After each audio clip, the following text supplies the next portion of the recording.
Good morning, Congressman Kennedy. Brian, how are you? Good to see you. You too. My name is Brian Heffernan. I'm 27 years old, and I'm from Newton, which is also your district. That's right. That's right. I work in the State House 3 days a week. Wow. Monday for Governor Charlie Baker, Tuesday for Representative Kay Carn, and Thursday for Speaker Robert Del Rio. And I love politics. Good for you. I've met you twice before. Once when I was in my own support mass advocates for children. You got look at that. Wow. And most recently, last year, on behalf of the Massachusetts Dartmouth Conference. It's a much better picture of you than it is to the back of my head. Good work. Thanks. That's great. Thank you.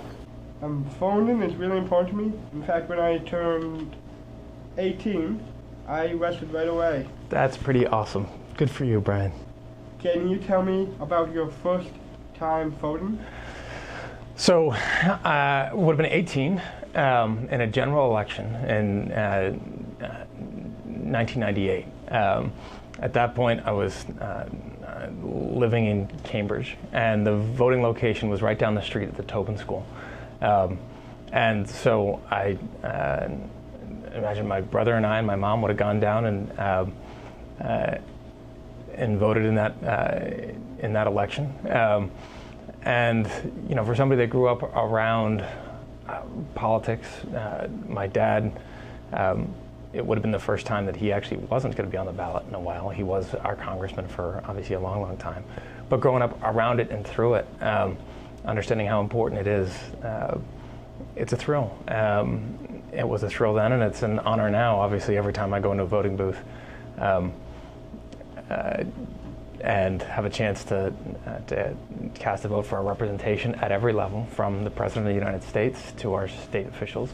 And obviously now when I see my name on that ballot, it's a powerful thing. Why is it important for everyone to vote? Brian, it is so important for everybody to vote, and it's so important for so many reasons. One, I can tell you as an elected official, it's critically important that we know what our constituents want, what our country wants. And the way that you make your voice heard is by your vote, whether it's going to be for a candidate or for an opponent, or whether it's going to be for any specific ballot initiative or political party.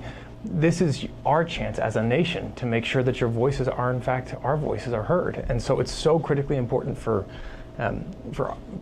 me, for us, for my colleagues as elected officials to understand where it is that our country is and what it is that they want us to do. So that's one. Two, it's important to vote because this is how we as a nation impact the laws that structure our society. Whether it's about our economy, whether it's about our criminal justice system, whether it's about our taxes, the implications for foreign policy, literally the foundation for our society, the framework by which the United States of America operates, comes down to the laws that we pass, and the laws that we pass are a reflection of the people that we elect. And so it is the most basic fundamental right that American citizens have. And it's so incredibly important that people exercise it. So it means an awful lot to me that people understand how important it is, and then that people take advantage of that right. Wow. And the last question, some people say that people with disabilities should not vote. What do you say? To anyone that thinks that people with disabilities should not vote, I'd say you're wrong. One, the Constitution says you're wrong. This is a right that every single American citizen has. And everybody should exercise it, deserves to exercise it. The people with disabilities in this country, they count. People with differences in this country count. And your voice is valued just as much as mine and just as much as anybody else's. You are an American citizen, and you are valued in this country, and you count in this country. And so don't let anybody ever tell you anything different. Don't let anybody ever tell you that your vote doesn't count. At the ballot box, it counts just as much as the vote of the President of the United States. Thank you. Thank you. And I like your tie. Oh, thank you. I got it the same place. The same place we spoke in Capitol Hill. Did you really? Yeah. Oh. Thank you.